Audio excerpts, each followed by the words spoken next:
అతడే యేసుడు,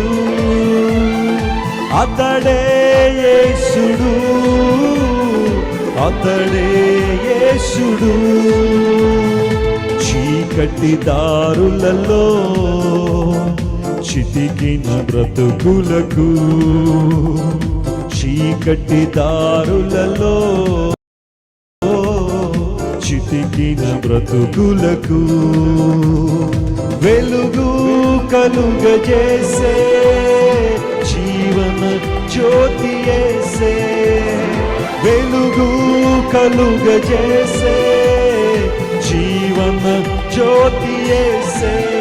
నేనెరుగుదును ఒక స్నేహితుని, అతడెంతో పరిశుద్ధుడు, ఆ పరిశుద్ధుడే నా జీవన రక్షణ కారణభూతుడు. అందరూ చూద్దాం, అతడే